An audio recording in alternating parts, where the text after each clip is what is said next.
Edisi 7, 8 Julai 2020 bersama saya Fazilah Harun. Antara paparan utama, meneruskan PDP secara kerajaan putuskan kemasukan sepenuhnya pelajar IPT awam dan swasta Oktober ini. Nak balik ke tempat belajar dalam waktu terdekat. Sekolah. Juga MAB beri diskaun 20% kepada guru, pensyarah dan pelajar untuk penerbangan domestik. Pesta terbesar Seri Petaling di Isytihar tamat.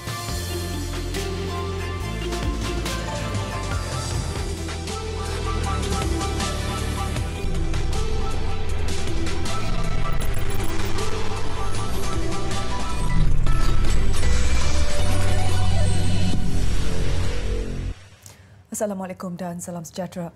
Kerajaan hari ini memutuskan kemasukan sepenuhnya pelajar Institusi Pengajian Tinggi Awam IPTA dan Institut Pengajian Tinggi Swasta IPTS Oktober ini.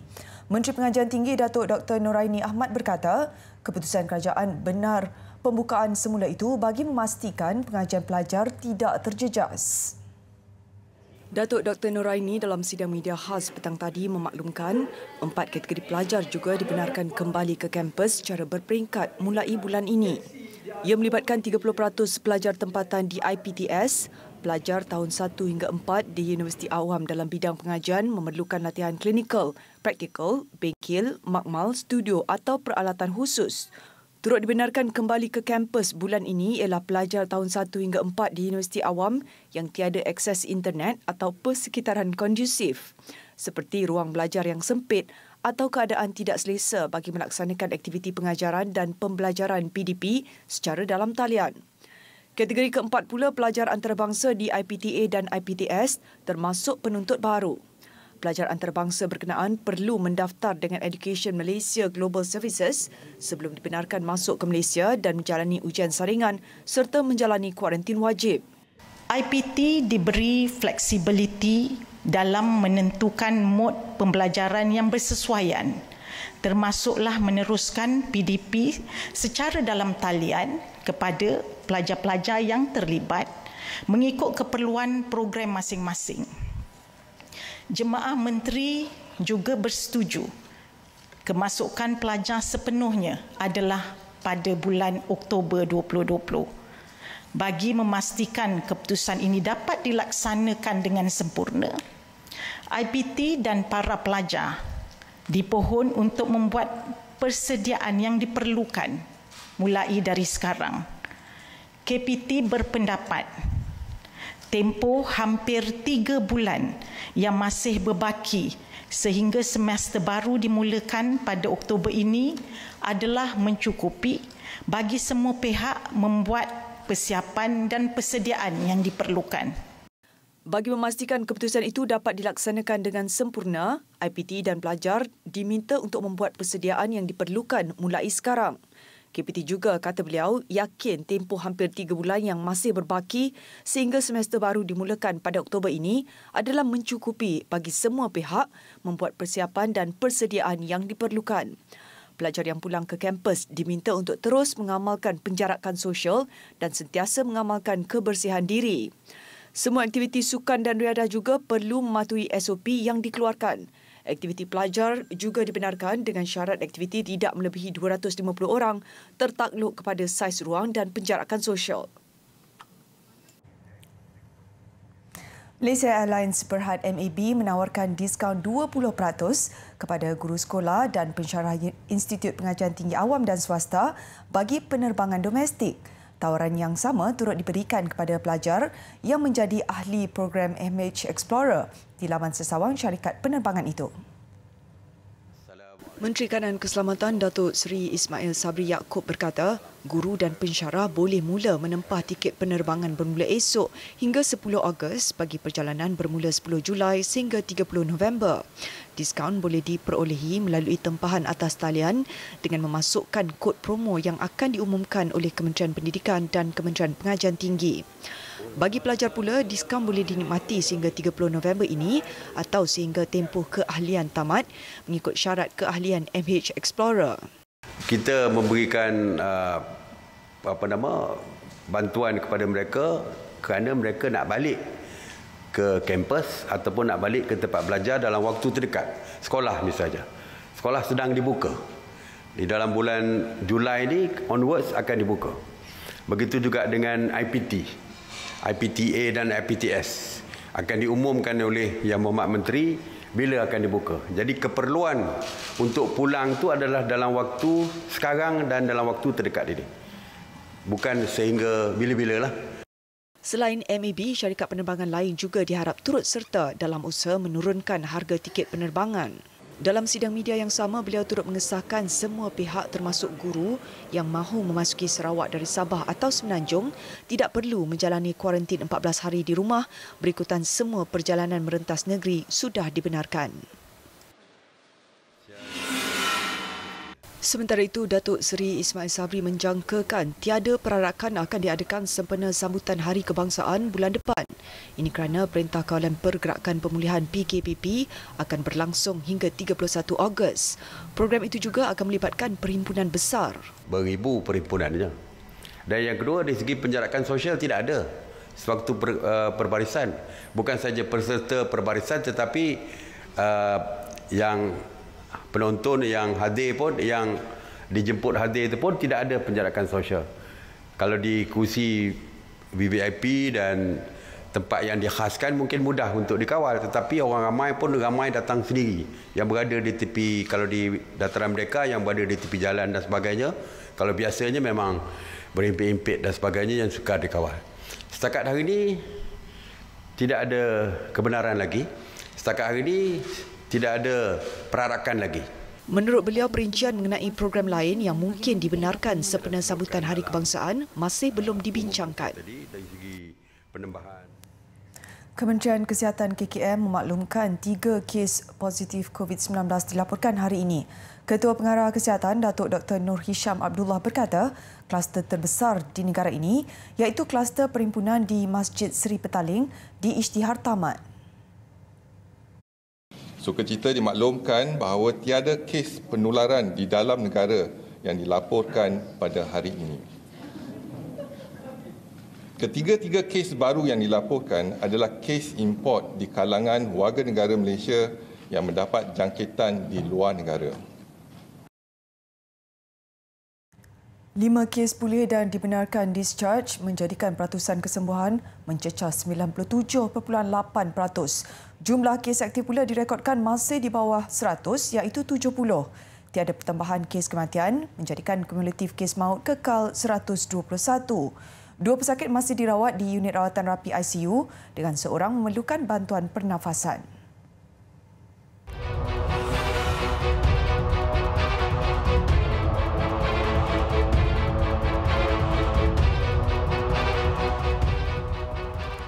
Pengendali dan wartawan Al Jazeera akan dipanggil minggu ini bagi membantu siasatan berhubung dokumentari agensi berita antarabangsa itu mengenai cara Malaysia menangani pendatang tanpa izin dalam usaha mengekang penularan COVID-19.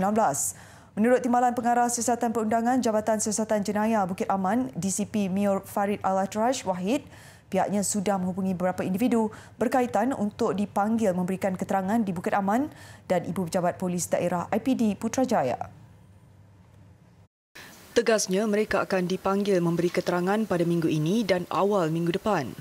Dalam pada itu, beliau turut mengesahkan seorang aktivis sosial dipanggil semalam dan keterangannya sudah diambil di IPD Putrajaya bagi membantu siasatan susulan kenyataannya di Facebook berkaitan dakwaan penganiayaan terhadap pelarian di Pusat Tahanan Immigration. Katanya pihaknya turut akan memanggil seorang lelaki warga Bangladesh dikenali sebagai Raihan Kabir yang terbabit dalam dokumentari itu. Menurutnya, kertas siasatan dibuka mengikut Seksyen 4-1 Akta Hasutan 1948, Seksyen 500 Kanun Kesiksaan kerana menyiarkan berita fitnah dan Seksyen 233 Akta Komunikasi dan Multimedia 1998 kerana menyalahgunakan rangkaian perkhidmatan secara tidak wajar. Semalam, Pengarah Jabatan Siasatan Jenayah Bukit Aman, Datuk Huzir Muhammad berkata, 5 laporan polis diterima berhubung laporan dokumentari agensi berita antarabangsa itu dan pihaknya mengenal pasti beberapa individu yang terlibat bagi membantu siasatan kes berkenaan. Al Jazeera sebelum ini menyiarkan dokumentari bertajuk Locked Up in Malaysia's Lockdown berdurasi 25 minit 50 saat yang mengecam layanan terhadap pendatang tanpa izin ketika Malaysia melaksanakan langkah menangani COVID-19.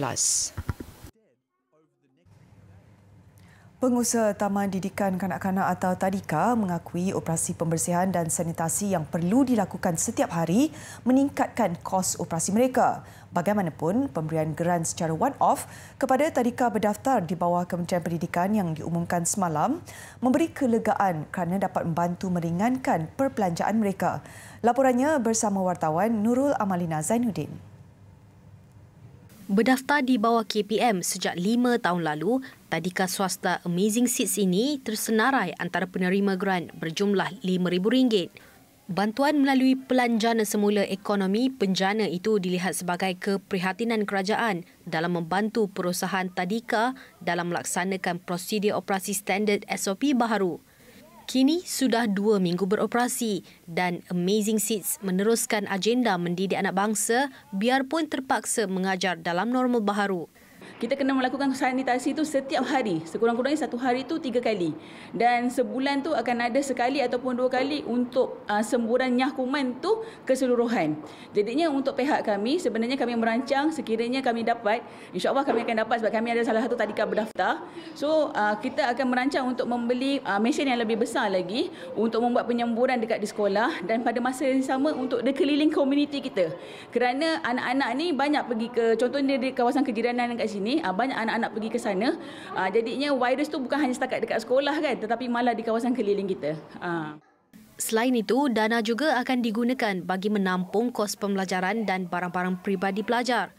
SOP baharu yang menekankan idea satu pelajar, satu barang meningkatkan kira-kira 50% berbanding kos operasi biasa sebelum Perintah Kawalan Pergerakan PKP.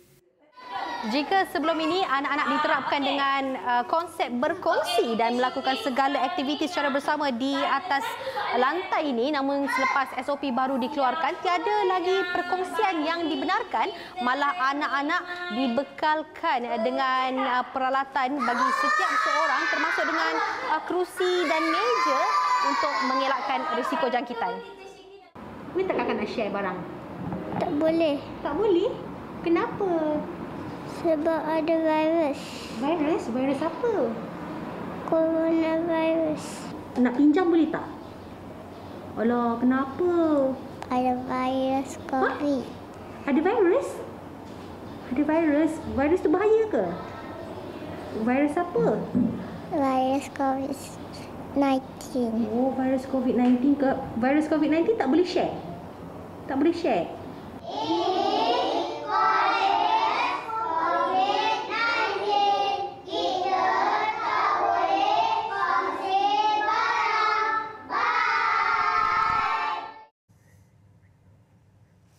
Perdana Menteri Tan Sri Muhyiddin Yassin hari ini menyerahkan peserta fellow perdana kepada Menteri Kabinet dan Ketua Setiausaha Negara Datuk Seri Muhammad Zuki Ali.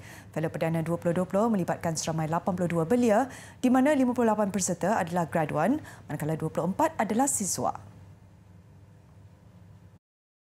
Suka saya memaklumkan pada semua ahli jemaah menteri, salah satu tugas utama fellow yang ditempatkan bersama dengan menteri-menteri kabinet, selain daripada mereka ini mendapat pengalaman bertugas sebagai eksekutif intern, mereka juga dipertanggungjawabkan untuk menyedia dan membentangkan cadangan kertas polisi berkaitan dengan kementerian masing-masing.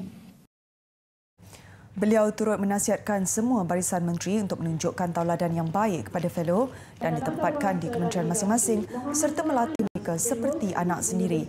Fellow yang terpilih akan ditempatkan bersama mentor selama 6 bulan bermula esok. Sejak diperkenalkan pada tahun 2013, seramai 533 orang peserta telah menyertai program fellow perdana.